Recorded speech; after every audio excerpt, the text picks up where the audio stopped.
forgetting that I promised my landlord I'd stop doing posts, or uploads, I should say, in the middle of the day because it kept locking down and screwing up our internet.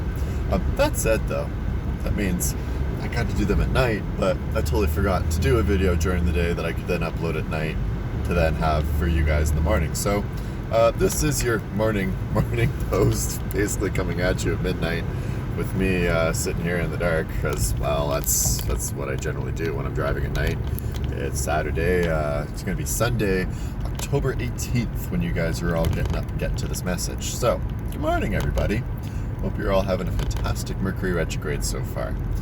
Now, I think we're about 4 or 5 days in, starting to see a little bit more of that transformation and movement in a lot of different ways. See, the thing about Mercury retrograde and that effect on communication, I'm seeing this with a few people right now, where their capacity for holding their thoughts and keeping their thoughts has just kind of gone out the window. Now, for those of us that are working around those people that are maybe feeling a little bit disrupted, one of the big things to recognize is they may not be necessarily operating quite as quickly, quite as rapidly as we're used to them being.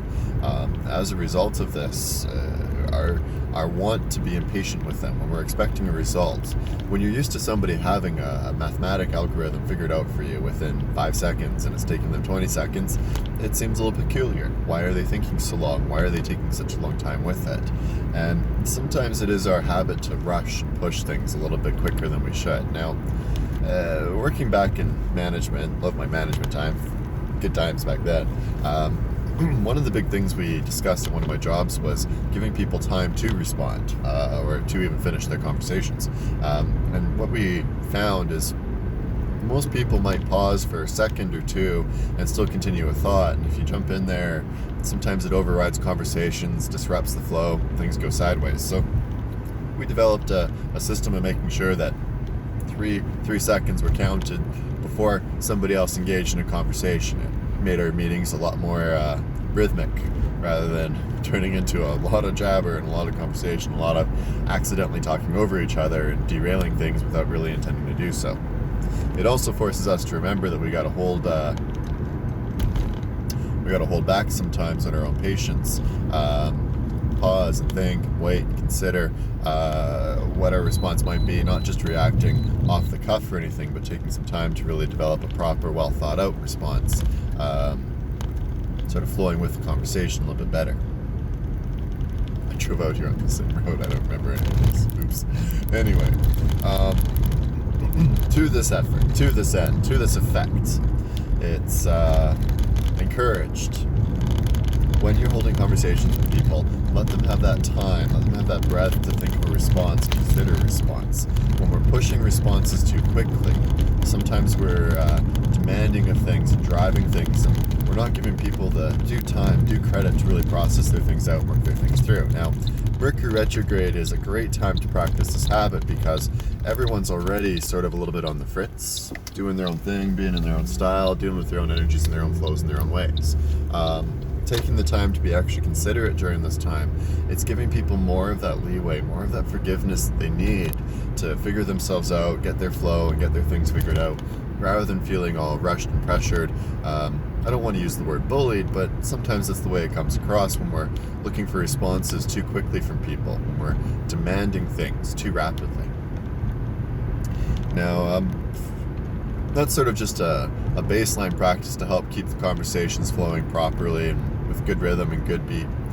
One of the other big things I find with Mercury retrograde is the way we approach starting things right now. See, I myself especially, I'm getting such a jolt right now, just such a boost on doing things, accomplishing things, and achieving things. And so some of my plans I'm starting to slap together, and I would absolutely love to just throw and start a few of them right away here.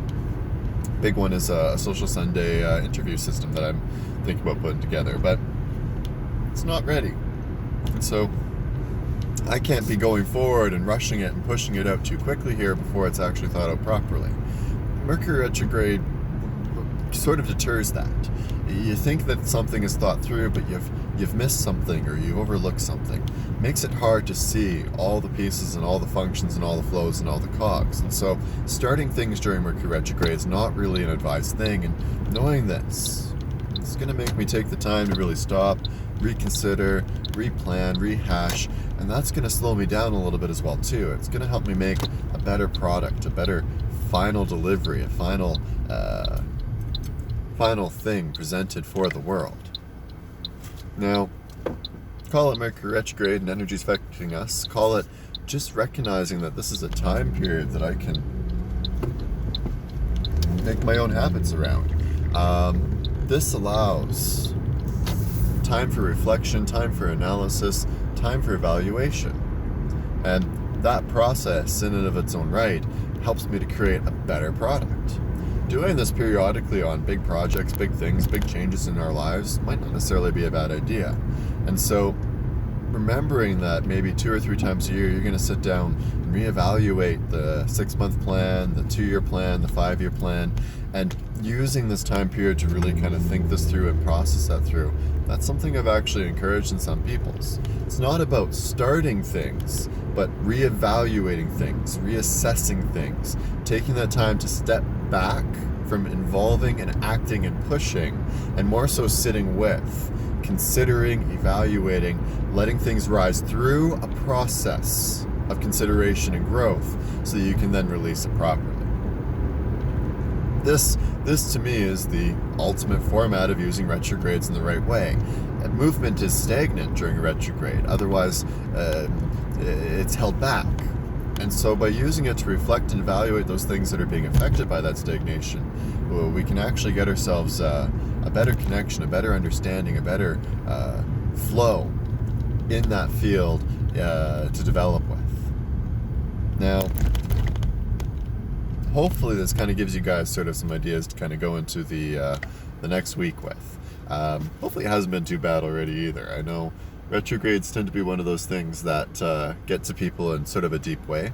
And the last thing we want to do is set you guys off in a bad spin. So don't stress. Above all else, during Mercury retrograde especially, don't stress, don't panic, don't freak out.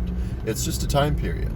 It's just a segment of your year during which things are going to be a little bit different. And if you're sensitive to it, it is what it is. Trust yourself. Trust your capabilities. If you're sensitive to it, that means you've already learned a few ways of accommodating it, hopefully, or you at least know there's a community out there that'll support you in understanding how to accommodate it. If it's not rolling you over and knocking you sideways, then that's great. But as we mentioned in the first segment, consider what you can do for others around you as they're kind of going through a weird time. And then it becomes, even if you're affected by it or not, a communal time period during which we can all stop and focus on that element of our communication and thought process together, and as a community grow together and evolve together and present ourselves better when we come through on the other side in another couple of weeks here. That's just my thoughts though, my rambles. I'm going right through into the dark here, and apparently my phone battery is going to die on me, so I'm going to cut it short here today. I'll get this uploaded tonight for you guys though, so you can wake up to a beautiful and, well, not a sunshiny message, and it's a lot of me sitting in the dark just talking away wildly. But maybe it just starts you off thinking a little bit more about the day. You enjoy that sunshine for me, help me collect a little bit extra vitamin D, and have a safe day, have a wonderful day, have a blessed day, and above all else, grow and feel in the love.